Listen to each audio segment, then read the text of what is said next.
আজি মানে এনেকা এই আমাৰ যিটোকে খাবৰ একমুখণ্ডৰ যিটো পথ আছে অফিচৰ ৰাণীপথ বুলি ইয়াতে মানে এটা ল'ৰাই হিৰইন লৈ আহি থাকে।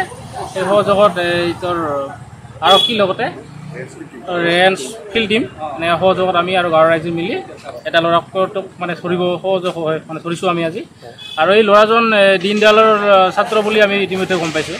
কিমান মান আছিল হিৰইন? হিৰইন 8 গ্ৰাম মান আছিল। আৰু কি পাইছে? বাইক পাইছে নেকি? এখন বাইক পাইছে। 8টা কণ্টেইনাৰ। ল'ৰাজনৰ নাম আব্দুল মতিন। ক'ত ঘৰ? 22 বছৰমান বয়স হ'ব। ক'ত ঘৰ? বৰহলা চিলাপাৰা। আৰু এইটো মানে প্ৰায় হৈ থাকে নেকি? এনেকৈ এইটো প্ৰায় হৈ থাকে। আমি শুনা পাইছোঁ এইটো ৰাস্তাতে বহুত মানে ড্ৰাগছৰ মানে কি হৈ থাকে, সৰবৰাহ হৈ থাকে।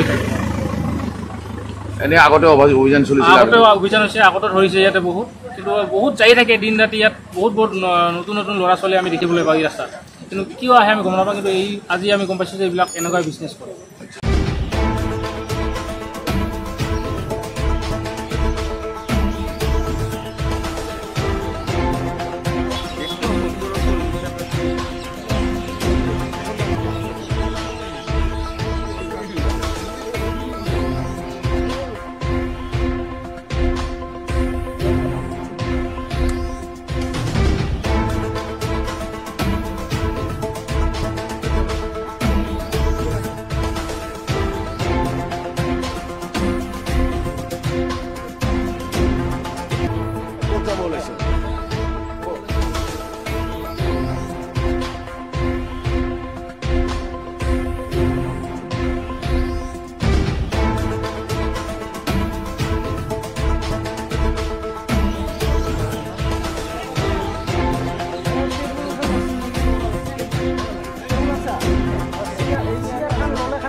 আজি মানে এনেকা এই আমাৰ যিটোকে খাবৰ একমুখণ্ডৰ যিটো পথ আছে অফিচৰ ৰাণীপথ বুলি ইয়াতে মানে এটা ল'ৰাই হিৰইন লৈ আহি থাকে।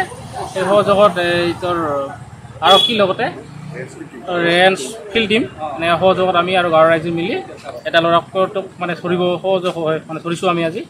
আৰু এই ল'ৰাজন দীনদয়ালৰ ছাত্ৰ বুলি আমি ইতিমধ্যে গম পাইছোঁ। কিমান মান আছিল হিৰইন? হিৰইন 8 গ্ৰাম মান আছিল। আৰু কি পাইছে? বাইক পাইছে নেকি? এখন বাইক পাইছে। 8টা কণ্টেইনাৰ।